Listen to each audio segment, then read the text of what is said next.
Hey everybody, my name's Jonathan. I'm here to talk to you about lines and tubes on X-ray, an intern survival guide. I was an intern at Northwestern just a couple years ago, so a lot of this talk is inspired by what I thought would be useful to know back at that time. So let's jump right in.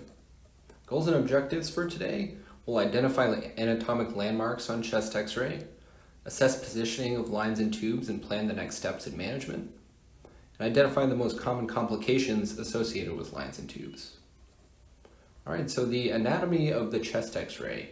Here's a typical PA chest X-ray. Anatomic landmarks include the trachea, which divides into the mainstem bronchi. The division point is called the carina. The hyla include primarily the pulmonary vessels. The cardiac contour on the right is mainly the right atrium. A very small portion may be formed by the right ventricle, but most of the right ventricle is coming at us head on. Left cardiac border, we get a good view of the left ventricle here. Left atrial appendage makes up the superior contour. We don't see the left atrium well on the PA X-ray. Aortic arch is important to look at. Examine this closely. If there's evidence of widening at this spot, think about something like an aortic aneurysm. Pulmonary artery is just inferior. The space between the aortic knob and the pulmonary artery is the AP window. Hemidiaphragms, bony landmarks include the scapula, clavicles, anterior ribs, as well as the posterior ribs. Claustrophrenic angles, these should be sharp. If there's evidence of blunting, we lose that sharp contour. This can be seen in the setting of pleural effusions. Vertebral column is not too well evaluated on the PA X-ray. Here's our lateral X-ray. We see a few things here that we aren't able to see very well on the PA. Specifically, with regards to the cardiac contour, we get a good view of the right ventricle anteriorly and the left atrium posteriorly. And so check out this contour, look for right ventricular enlargement, left atrial enlargement, if you see that the cardiac contour is either enlarged anteriorly or posteriorly.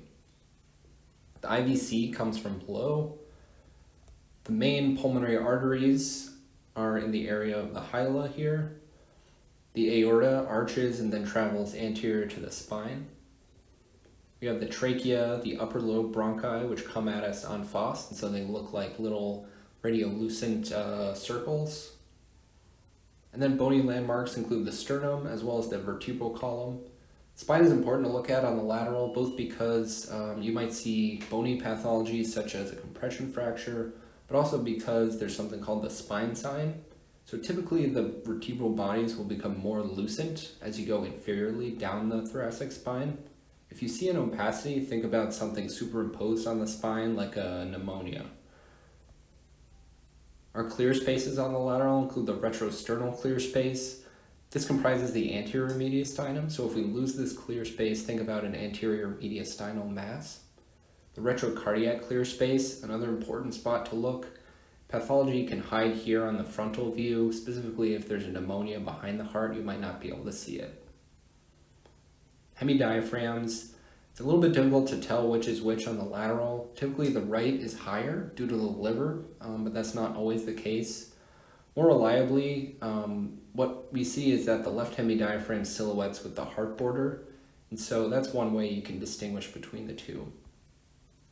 We can see the fissures as well in the lateral view. Here's the left major fissure. Here's a CT correlate of what that looks like, our left major fissure. We have the right fissures, minor and major. And here's that CT correlate as well. Here's a summary of our anatomic landmarks. I think it's really important to be able to understand the contours, especially with regards to the great vessels, both for examining X-rays for lines and tubes, but also just generally looking at chest X-rays. All right, so our first topic in terms of lines and tubes is endotracheal tubes. There's a number of reasons why we put these in.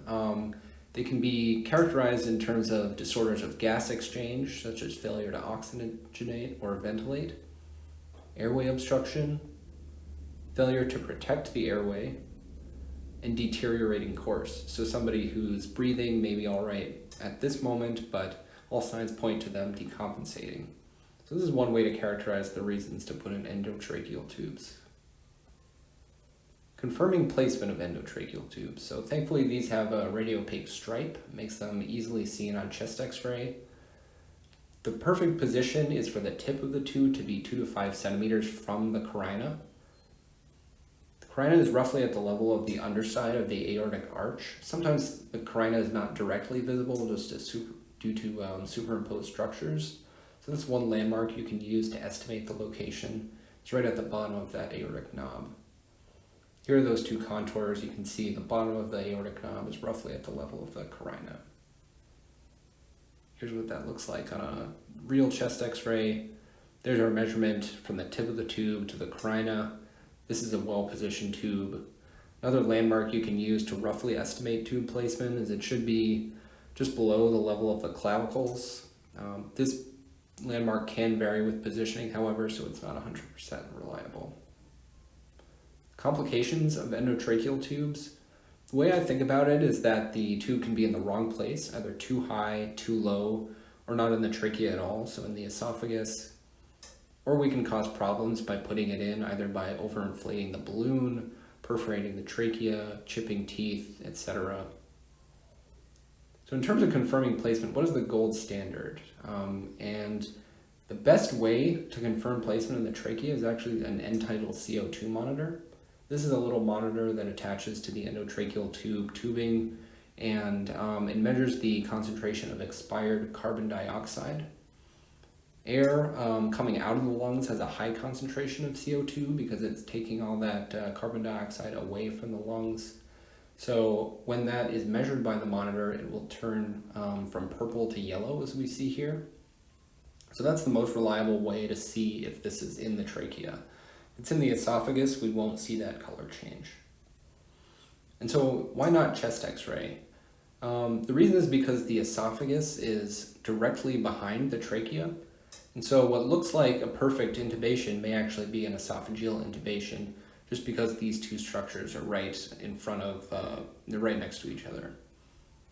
Chest x-ray, however, is useful for confirming the positioning, if it's too far in, if it's not far in enough. So here are some cases we can take. This is a patient who is intubated after traumatic head injury. Here's our endotracheal tube.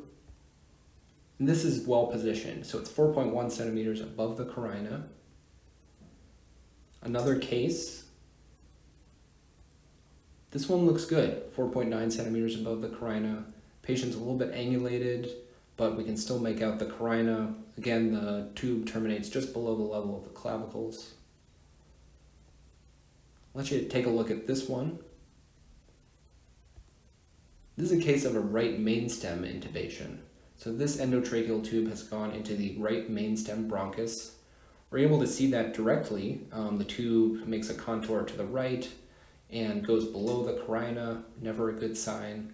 We also see indirect signs of this being the case. So when we intubate the right mainstem bronchus, we've essentially jailed off that left mainstem bronchus. And so air isn't getting in and out of the left lung very well. The left lung collapses as a result. Then we see shift of the mediastinum to the left, elevation of the hemidiaphragm on the left, and relative hyperinflation of the right lung. So take a look for both your direct signs and indirect signs of mainstem intubation. Here's another case. I'll let you take a quick moment to look at it. If we zoom in, we can see that this tube is actually in the left mainstem bronchus. So as opposed to the last case, what we would see here is that the right lung is relatively collapsed. This complication is a little less common than the right mainstem intubation, but still can happen. And so for that reason, it's always something to look for. Here's another case, a little bit more challenging. You can see the endotracheal tube is actually all the way up high. So this is a case of the tube not being in far enough. This is an issue because the balloon of the tube inflates in the area of the larynx or vocal cords when the tube is not in far enough. And this can lead to issues regarding the damage to the vocal cords. And so in this case, we always recommend that it's repositioned. Here's a case of a child who was intubated. Post-intubation, the oxygen sat is low, 65%. So take a look. The issue here is that the endotracheal tube is not in profile with the airway on the chest x-ray. See the airways there, endotracheal tube, it's off to the side. So this is overall concerning for an esophageal intubation. We have some secondary signs of that, including the dilated stomach bubble, hypoinflated lungs. But again, a good clue here is that the endotracheal tube is not in line with the trachea.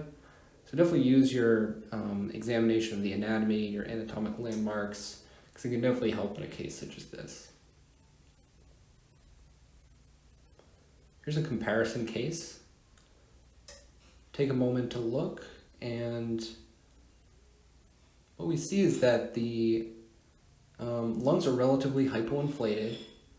The stomach is enlarged and filled with air right under that left hemidiaphragm. So this is another case of esophageal intubation. This one's trickier because we see the endotracheal tube right in profile with the trachea. And so for all intents and purposes, it looks like a good intubation within the trachea. But again, remember that the esophagus is right behind that trachea, and so it can fool you on the PA x-ray. So definitely depend on your secondary signs, specifically that the stomach is enlarged, lungs are not well inflated. Patients like this will also be hypoxemic or otherwise struggling in terms of maintaining an airway, and so clinically these should be pretty obvious.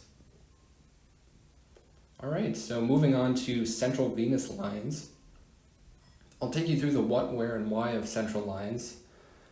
So what is a central line? These are any lines that terminate in the central venous system. Where? So typically we like for these tubes, or lines rather, to terminate at the superior cavoatrial junction. Here we can see that on a chest x-ray. We have a left subclavian line terminating right in the perfect spot. Here's the stenciled in anatomy overlying the chest x-ray. You can see that the SVC comes into the right atrium, right where that right heart border makes a turn to the right. I like to think of it as sort of where the neck of a glass bottle meets the body of the glass bottle. And if the tip of the line terminates right at this spot, we know it's probably in a good spot. All right, so why do we pick the superior cavoatrial junction as a landmark spot? So here it is on a diagram. Let's imagine we're placing a right internal jugular vein catheter. So why not put it in the right atrium or right ventricle? The reason is because if the catheter brushes up against the myocardium, you can have arrhythmias, ectopy, and so for that reason, we don't want to advance it too far. If we don't advance it far enough, we may end up in the azygous vein, the left brachiocephalic vein.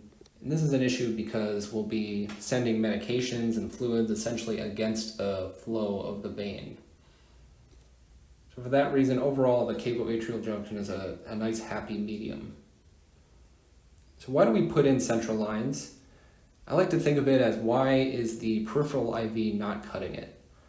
So often this is due to the peripheral vein being too small. So if we have to rapidly deliver blood or fluid, we need a bigger vein. The medication is too harsh. So medications such as pressors, chemo, TPN, and potassium, for various reasons, it's not desirable to infuse these through a peripheral vein. In the case of pressors, what you can have is extravasation and skin necrosis if that pressor gets out into the subcutaneous tissues. In the case of potassium, it can be irritating to the patient. It's very painful going in, especially at high concentrations. Certainly something I remember getting paged about as an intern. Patients also need long-term access, and so central line can be a good option. Typically this is in the case of IV antibiotics or dialysis, and we'll get to a couple of those cases here in a second. It also depends on the catheter type. So we have a lot of options. We have PICCs, IJs, and many more. So let's talk about some of the specific catheters that we have. First one is a PICC.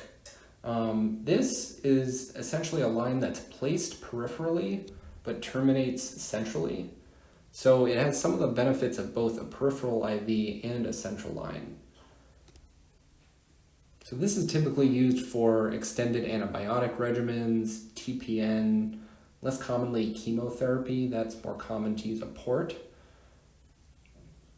These have a lower infection risk than central lines that are placed within the central venous system, such as subclavian, jugular, or femoral lines. These are relatively inconspicuous, so patients can go home with these for a short to moderate period of time, get their antibiotics, and then it'll come out essentially when they're done with their course. So here's an example of what a PICC looks like on X-ray. We see it coming from the left arm through the axillary vein to the subclavian vein, to the brachiocephalic, and the SVC, finally ending at the cavoatrial junction. Here's an overlay of the anatomy. Again, the tip is terminating nicely right where that contour of the right heart border goes outwards. So this is a perfect positioning. In addition to PICCs, we have centrally inserted central catheters. This is not a real term, it's just something that I think is a good way to think about it in terms of categorizing all these lines. We have the ones that are placed centrally and end centrally. These are bigger and faster than PICCs, and we can place them through a number of routes. The most desirable is the right internal jugular vein. This is a big central vein. It goes directly down into the SVC. It's a straight shot, and so it's a little bit easier to place. We could also do the left internal jugular vein, but it has to make a sharp turn to the left, and so for that reason, it's a little more common for these to get misplaced. We can place subclavian lines through the subclavian veins. These are a little more challenging to place, higher rates of things like pneumothorax, so they're a little less commonly used. Then we can place one from below through typically the femoral vein. But these are usually a last resort because they have a little bit higher rate of infection. So here are the types of catheters. They come in many shapes and sizes, different size lumens, different number of lumens. Most common that you'll see, especially in the ICU setting, is a triple lumen central line. This may be called an IJ for short. Here's what it looks like on an X-ray. This has the advantage of being able to infuse multiple medications at once due to having 3 lumens. Take a look at some of the pros here. Good for pressors as well as blood draws, so you can use one of the lumens for that purpose as well. Another line we have is a MAC Cordis. This is a brand name for essentially what's a large bore central line. This you can see only has 1 lumen, but that 1 lumen is very large in diameter. This allows for fast delivery of fluids and blood. That's the most common reason that we would place it. It also has the advantage of being able to put a triple lumen catheter literally through the lumen of the MAC Cordis. So this is called slicking a triple lumen. Here's what that looks like. And so you can essentially convert a MAC Cordis into a triple lumen catheter, and that gives you the advantage of having those 3 lumens if you need them. So again, fluids and blood are the typical indications for the MAC Cordis. There's a dialysis catheter. This is a commonly placed central line. We can tunnel it under the skin, and so that reduces the infection risk. Ports, another very commonly placed line. These are used almost exclusively for chemotherapy. The reservoir is tunneled underneath the skin, and the catheter goes into the internal jugular vein. Here's what that looks like on chest X-ray. We have a reservoir in the upper right chest wall. The line goes into the internal jugular vein, terminates right at that superior cavoatrial junction. All right, so let's take some cases. Here we have a line just placed by an intern, left subclavian line. Was it a successful placement? This one looks great. It terminates right at that contour, superior cavoatrial junction. Take a look at this one. Here's a right IJ line. This is another very well placed line, so right at that cavoatrial junction. Take a look at this X-ray. Think about what type of line this is, where it terminates. So this is a right PICC. It comes through that right subclavian vein, and it terminates right at that superior cavoatrial junction. So this one looks good as well. So what are some of the complications that we see and look for? These include arterial puncture, and that can result in hematoma or hemorrhage. Malpositions of these lines can be placed too far, not far enough, wrong vein. Pneumothorax is a problem with subclavian veins and internal jugular vein lines. And then infection as well. So chest x-ray, very important to look for those two complications, malposition and pneumothorax. So let's take a look at some more cases. Here's a right PICC. How does that positioning look? When you closely examine it, it's a little bit below the cavoatrial junction, probably in the right atrium. What we can do here is pull it back slightly. In all likelihood, this will be okay if it stays at this location, but can result in something like arrhythmias just because it's located within that chamber of the heart. Here's the anatomy just to better visualize exactly where that catheter ends. So take a look at this. Which type of line is this and where is it located? So this is a left PICC. And we can see it actually goes unexpectedly superior, just where we would expect it to go down the SVC. And so this one's actually in the right brachiocephalic vein. Here's a sort of map of our venous anatomy. And this is where the catheter is. It essentially made the wrong turn, went up the right side. So what would be the next step for a case like this? Pull back and advance, replace entirely. Cases like this, we need to replace it entirely. Advancing any sort of IV is not a good option because the portion of the catheter that was external to the patient is no longer sterile, and so we can't advance that portion into the vein. And so advancing catheters is always a contraindication. So we have a left IJ here. We can see this also made a wrong turn. It's going up and actually into the right IJ. So this is something that can happen, again, commonly with a left IJ placement. Here's a just diagram showing how the lines placed from the left have to make a turn down the SVC, and so therefore, commonly they do get misplaced. So what's going on with these lines? We see two of them. So on the left we have a port. We see the reservoir underneath the skin. It's a little bit high. I would say it's probably in the superior vena cava, but essentially that's acceptable. This right PICC is a little bit too high. We see it terminating probably in the area of the brachiocephalic vein, and so this line needs to be replaced. Again, we can't advance these once they're already in. All the places you'll go, these lines can certainly go anywhere. Could show you any number of cases. Here's one of the right PICC going into the right IJ, right PICC going into the right axilla, just essentially not advanced far enough. Here's a case of a PICC coiling in the right subclavian vein. You can see it sort of turned on itself. Here's a right IJ that made a sharp turn into the right axillary vein. Here's a case of a left subclavian. Looks a little odd compared to the ones we've seen. And the reason is because this one is probably placed in the artery, the left subclavian artery. And the reason I say that is because the line courses above the clavicle here. You can see the contour of the mid portion of the line going above that clavicular line. And then it also goes inferiorly along the left side of the mediastinum.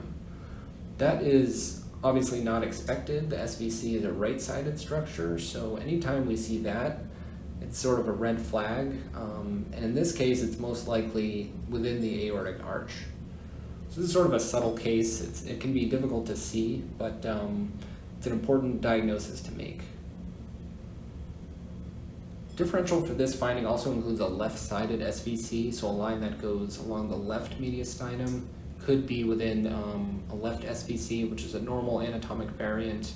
So something to know about, very rare, but Just something to, I guess, keep in the back of your mind. So here's a small detour, things that are important not to miss, especially after line placement. So here's a case of a patient who underwent placement of a right IJ. And take a look at this chest x-ray, specifically on the right.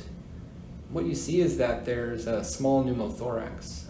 The lung is collapsed by 1 or 2 centimeters. So what would be the next step in a case like this? The options would be monitoring, chest tube, needle decompression. In this case, I would say monitoring is probably appropriate as long as the patient is not terribly symptomatic and their vitals are okay.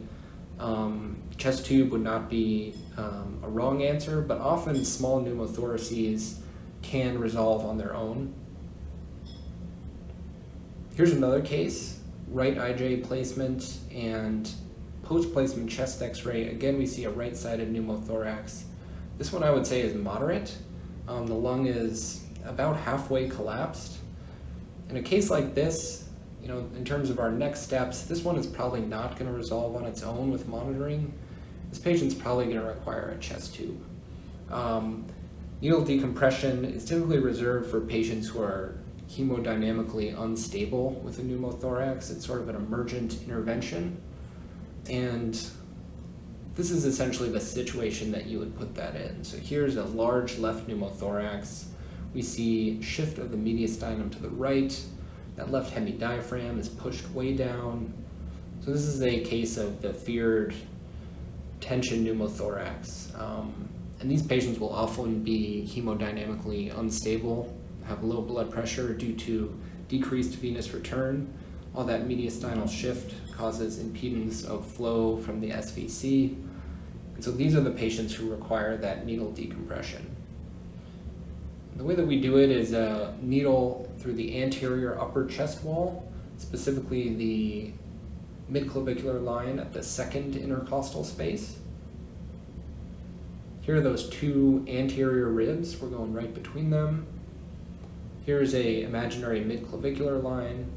So this is exactly where you'd want to insert that needle. You can see it's an area where there's a lot of air external to the lung. It's a pretty safe place to go. And our last topic will be enteric tubes. So the indications for these, often suctioning in the case of ileus or bowel obstruction. Administration of medications, oral contrast in patients who are critically ill, neurologically impaired. Very common in patients in the ICU, patients who have had maybe a stroke with residual dysphagia. Enteral nutrition, sort of for similar indications as above.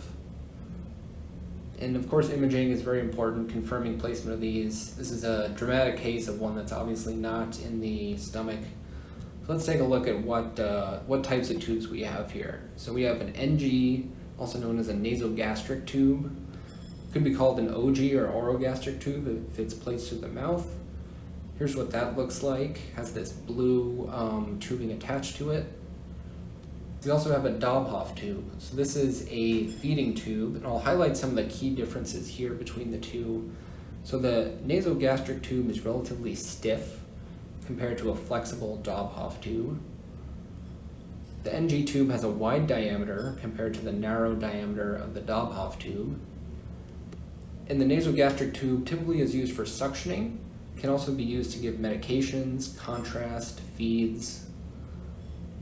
The Dobhoff tube is feeding only. So because of that narrow caliber, essentially what it's good for is feeding. It's better for feeding than an NG tube in the long term because it is narrow diameter, it's a little more comfortable for the patient.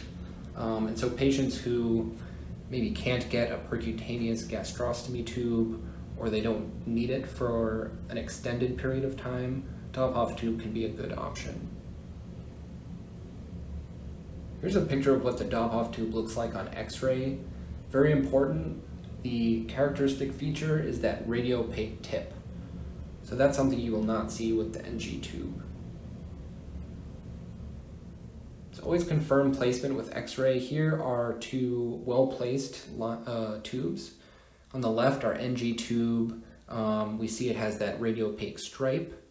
This one ends right in the stomach, which is usually where we want them to be. And on the right, we have a Dobhoff tube. This one is post-pyloric, so in the proximal duodenum. That's usually the desired location for these. It's desired because we are essentially delivering feeds into the small bowel directly, and that pyloric sphincter can act as almost like a backstop to prevent feeds from refluxing. So again, this one on the left is in the stomach, on the right within the duodenum. And the best way to know that it's in the duodenum on X-ray is to see it turning inferiorly.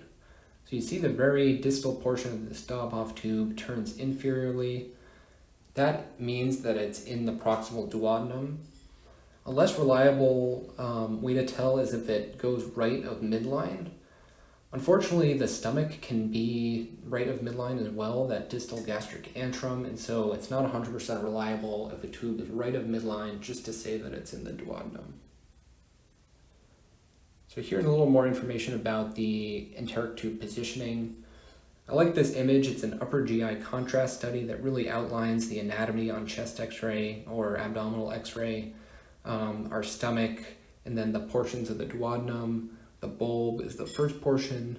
The descending, horizontal, and ascending portions are here as well. So let's take a look at some cases, tubes in various positions. This is a Dobhoff tube. We're able to tell because of the radiopaque tip. This one is ending in the gastric cardia or fundus. So again, typically this is not the desired location. This is one we would advise to reposition so it's post-pyloric. Here is a nasogastric tube. We can tell because it doesn't have that radiopaque tip. It has that nice bright stripe. We see a side hole. This one is positioned in the gastric fundus as well. This is fairly appropriate for NG tube positioning typically. How about this case? Here's one that is in the gastric body, so a little bit more distal. We see that side hole, nicely positioned. Here's a Dobhoff tube. This one is also in the gastric body. Here's an NG tube. Goes slightly right of midline, but it doesn't make that turn inferiorly. And so for that reason, we would say that it's most likely in the gastric antrum. This is one that would, in the case of an NG tube, probably be acceptable positioning. If we're a Dobhoff tube, we might say to advance it a little bit further. Here's a Dobhoff tube, and this one is placed nicely right in the duodenal bulb. So it starts to make that turn inferiorly, and that's all we need to be able to say that it's probably in that duodenal bulb. Here's a case of a Dobhoff that's a little more distally advanced in the second portion of the duodenum. This is usually a great position for these tubes. Here's one in the third portion of the duodenum. It obviously makes a bunch of turns and twists within the stomach, which is not ideal, but technically speaking, that tip is in a good spot. Here's another one, many different loops and turns, but eventually this one ends in the jejunum. So you can see it went through those four portions of the duodenum, then back down and up. So this one's probably in the proximal small bowel. Here's a case, nasogastric tube. Should we commence feeding on this patient? This one, probably not advanced far enough. So you see the side hole is at about the level of the gastroesophageal junction, as indicated by that arrow. These need to be advanced. So an important concept here is that the positioning of the nasogastric tube is really dependent on where the side hole is. So if the side hole is not in far enough, even if the tip is in a great spot, we typically recommend that these get advanced. And this is a good example of one that needs to be advanced. The side hole is right about at the level of the diaphragm, which is where we'd expect the gastroesophageal junction to be, and so probably not in far enough. Here's another case, a little bit difficult to see, but clearly not in the right spot. This one actually makes a couple twists and coils within the esophagus, which is surprisingly common actually for this to occur. Here's a tube that was placed. Imagine that you're on overnight, you get a page, is it okay to start feeding on this patient? And the right response is really to take a look at that x-ray. Never assume that an enteric tube is in the stomach until we've confirmed it with imaging. In this case, the tube is clearly in the right lung. This is a Dobhoff tube or feeding tube. Here's our outline of the central airway. We can see that it makes a turn down that right main stem bronchus. This is the expected course of the enteric tube, going more midline. And obviously the feared complication here is that if we don't check imaging, we start feeds, then they go into the lung. Obviously not a good situation. So here's another DETOUR, things that we don't want to miss on x-ray. This patient in the ICU, they have a right chest tube. We'll ignore that for a moment here. Take a look at it, and what we see is that there's a little bit of lucency under that hemidiaphragm on the right. So this is most likely pneumoperitoneum, or free air within the abdomen. This is often a surgical emergency because it's an indication of a bowel perforation. This can also be an expected finding if the patient has recently had abdominal surgery. But if that's not the case, then this should always raise a red flag. All right, so just to go over the logistics of these lines and tubes, who places them, and when do we need to call radiology, I think this is just some good practical information to have going in. Dobhoff tubes, these are placed by nursing, but radiology needs to confirm them with x-ray. NG tubes, both residents and nurses can place these, and again, they need to be confirmed with imaging. Central lines are placed exclusively by residents. They can be used emergently by the non-radiologist read, but if eventually you certainly want to check on the final read or call down to radiology to make sure that it's in a good spot. Endotracheal tubes, these must be confirmed with radiology as well. Obviously, after we're placing them, we're using them, but after the dust settles on an intubation, always important to check placement. Most importantly, any of these cases or anything at all really, don't be afraid to call radiology. We can be reached all hours of the day. We're always happy to help with any types of cases that come up. All right, thanks so much for listening, and I wish you all the best during your intern year.